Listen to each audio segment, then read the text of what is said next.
Flamingo Dong is who we're going to start off with, and Legitxgamer. Now, of course, we are on the split screen for the first 4 rounds of this tournament. Looks like I mean, in this map, we've seen it play out a couple times in CTF, but it's going to be different, of course, now that it's the Infinity Slayer game type. And Flamingo does have, you know, no ordnance yet built up for them, but they are making their way around the outside of the map in a good way, staying behind cover and you know, not letting Immunity get those shots that they want to put into people. You see Legitxgamer chasing into the middle of the map after a member of Immunity, but... All right. And, of course, this is one of the new Forge maps. This is Relay. It's built on the Forge environment impact. So, I mean, this is great. It's an opportunity for Forgers to see this map and see what they can do, what they can build, get inspired, get some, you know, ideas of how they can interact in these environments with that new, of course, dynamic lighting. So every time you move an object in Forge, it's going to generate the lighting. You're going to get cool new shadowy effects. You can make shadow puppets, maybe. Yeah. That's something people haven't thought of. Shadow puppets in Forge. There you go. Dibs. And 343 was saying that this map, I think, will be there, so you can actually go into this map and use the base of it and add on to it and create your own version of Relay, and there's many different options to do with the Forge. Right.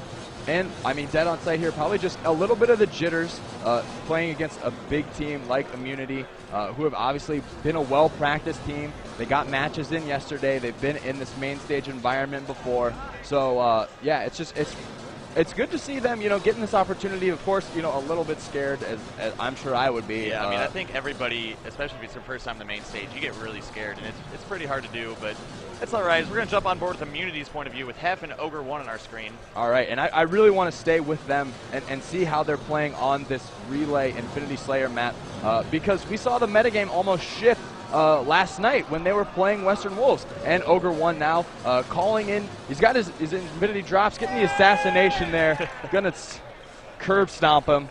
Dead on sight did putting get his some foot kills. down. So it's now 240 to 20.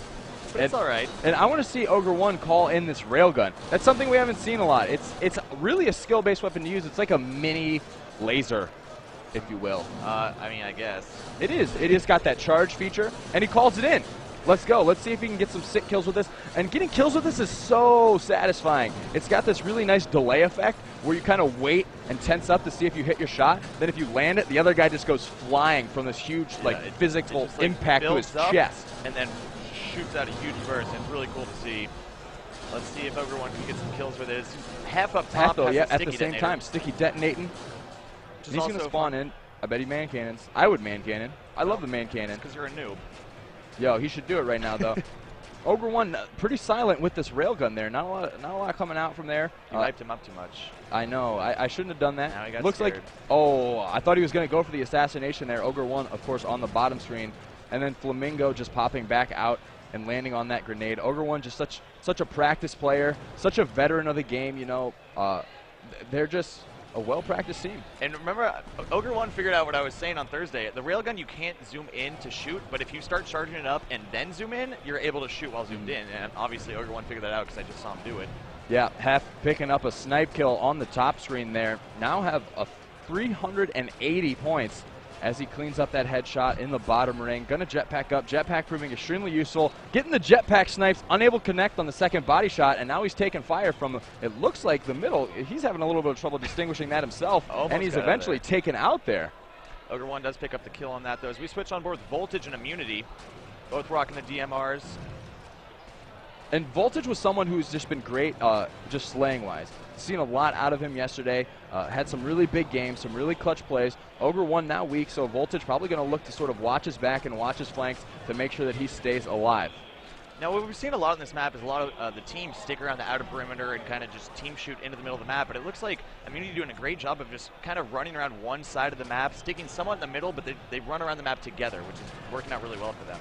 And we saw that with Icons. They were the first team that I really noticed a distinct strategy of staying in that pack, and I really think a lot of teams took notice of that and how effective it was, not only in Infinity Slayer because you can protect your ordnance drops, your personal ordnance, and get those for your team, but it also works great in Capture the Flag. You're able to pick up the flag, get pistol kills, be supported, and be around the flag, even though it's auto pickup and there's some, you know, you might accidentally walk over it, but you got your team around you to protect you and hold down that fort. Now, Benno did just call in an ordnance drop. He had the saw in the rocket launcher, and I was like, which one do you choose? How do you They're choose? both pretty awesome. Rock, paper, scissors. I feel like rockets, paper. Rocket, paper, saucers. Oh, there you go. Benno picking up 2 kills with his rockets. And I think he's on a spree there as well. Picking up a killing spree. He's got 1 rocket left, and it looks like Immunity are 3 kills away from taking this game number 1. Yep. Just 30 points is all they're going to need, as Voltage is going to clean up this kill there. Actually, yeah, gets the melee and the protector medal by saving his teammate. Looks like Heff sitting on this arch there. Voltage maybe going to clean him up. Yep, cleans up that beam rifle shot. And now he's got his ordnance, going to call in 1 kill away. See if Benno can stay alive. He does. And that's I saw running right at the very end by someone on Immunity. Yeah. Immunity just, I mean, they're on fire. They're a great team. And they got the chance to play yesterday as well in those feature matches. So as we wait to take a look at this score, I mean, just Immunity just all over the place. Now, of course, we do have Relay CTF coming up next. And Slayer on that map is interesting because it's hard to get set up, but CTF might play a little bit different.